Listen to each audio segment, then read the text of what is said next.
At the restaurant. The clatter of plates and the hum of laughter choke the air as my sister's voice slices through the din. Rachel, go find another table. This one's for us. Her words hang, sharp and deliberate, like a guillotine poised above my neck. I freeze, my fork hovering over half-eaten salad, the vinaigrette bitter on my tongue. The restaurant, dimly lit, with velvet curtains and candlelight flickering on polished wood, feels suddenly claustrophobic, the walls pressing in as every eye at our table locks onto me. My husband, David, sits across from me, his smile faltering, his fingers tightening around his wine glass. Us. The word echoes, a splinter in my mind. Who is us? I force a laugh, brittle and unconvincing, and glance at David for reassurance. His hazel eyes dart away, landing somewhere on the crimson tablecloth, and my stomach twists. What's that supposed to mean, Claire? I ask, my voice lighter than the dread pooling in my chest. Claire, my older sister, leans back in her chair, her auburn hair catching the candlelight like a halo of fire. She smirks, but it's not her usual teasing grin. It's colder, knowing, like she's holding a secret I'm not ready to hear. Just thought you might want some space, she says, her tone dripping with something I can't quite name. Malice. Pity. Both. The restaurant buzzes around us, waiters weaving through tables, the clink of glasses, a burst of laughter from a corner booth, but our table is an island of silence. My best friend, Lila, shifts uncomfortably beside me, her manicured nails tapping her water glass. Her husband, Tom, stares at his plate, his jaw tight. I feel the weight of their gazes, the unspoken words piling up like ash. Something is wrong. I've known it for weeks, maybe months, but I've buried it beneath excuses. David's late nights at the office, his distracted silences, the way his phone is always face down now. Small things, easily dismissed. Until now. Rachel, you're overthinking, I tell myself, but my heart hammers, each beat a warning. I replay the last few weeks in my mind, David's sudden business trips, the perfume I didn't recognize on his coat, the way he flinched when I touched his phone. I'd laughed it off, called myself paranoid. We've been married 8 years. We have a daughter, Sophie, whose crayon drawings cover our fridge. He loves me. He wouldn't. But Claire's words, this one's for us, gnaw at me, unraveling the fragile thread of denial I've clung to. I set my fork down, the metal clinking against the plate, and force myself to meet Claire's eyes. What's going on? My voice is steady now, but inside, I'm unraveling. She tilts her head, her expression unreadable, and sips her wine. You tell me, Ratch, she says softly, but there's an edge to it, like a blade wrapped in silk. David shifts in his seat, his knee brushing mine under the table, and I flinch as if burned. He notices, his face paling, and I see it then, the guilt, flickering in his eyes like a shadow passing over the sun. Lila clears her throat, her voice cutting through the tension. Claire, maybe this isn't the place. Her words are gentle, but there's a tremor in them, a crack in her usual composure. Tom mutters something under his breath, too low to catch, and I feel the ground shift beneath me. They know something. They all do. My chest tightens, the air too thick to breathe. I turn to David, my voice barely a whisper. What's she talking about? He opens his mouth, but no words come. His silence is louder than any confession, and my heart cracks open, spilling anger and fear. David, I say, sharper now, tell me.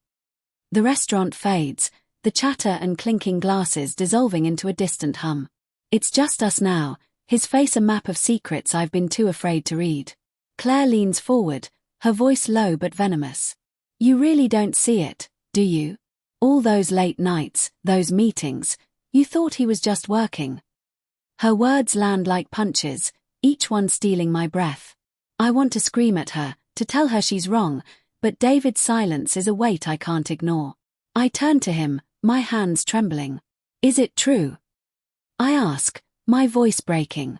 Are you, with someone else? His eyes meet mine, and for a moment, I see the man I married, the one who danced with me in our tiny apartment, who kissed Sophie's scraped knees, who promised forever.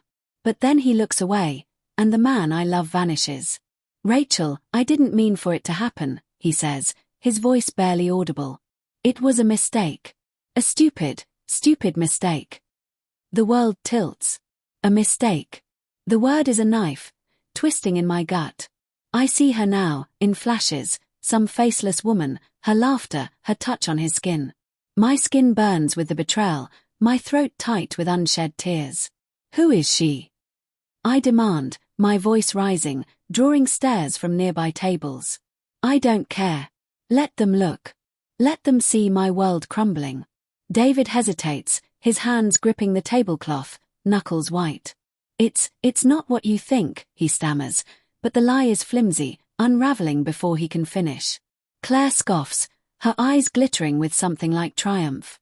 Tell her, David, she says. Tell her who you've been sneaking around with. My mind races, conjuring names, faces, his co-worker, the barista he always chats with, a stranger from a bar.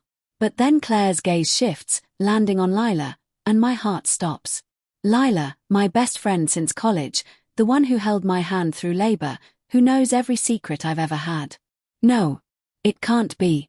But Lila's face crumples, her eyes filling with tears, and the truth slams into me like a tidal wave.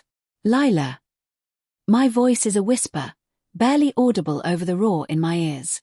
She doesn't look at me, her gaze fixed on her lap, her hands twisting together. Rachel, I'm so sorry, she chokes out, her voice thick with guilt. It was one time. We were drunk, and it just happened. One time. The words are meaningless, a flimsy shield against the wreckage. I see them now, in stolen moments, her hand on his arm, their laughter behind my back. My best friend. My husband. The betrayal is a living thing, clawing at my chest, tearing apart everything I thought I knew. I stand, my chair scraping against the floor, the sound raw and jarring. The restaurant spins, faces blurring into a sea of strangers. I want to scream, to throw my glass, to make them feel the pain ripping through me. But all I can do is stare at them. David, his head bowed in shame. Lila, sobbing into her hands. Claire, watching me with a mix of pity and satisfaction. She knew. She's always known, and she chose this moment, this public stage, to shatter me.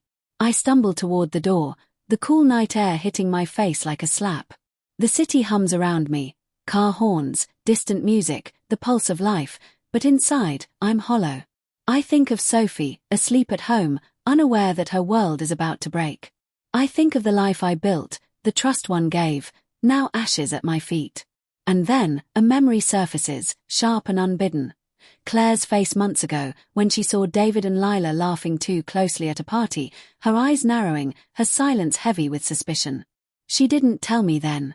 She waited, letting the truth fester until it could destroy me most.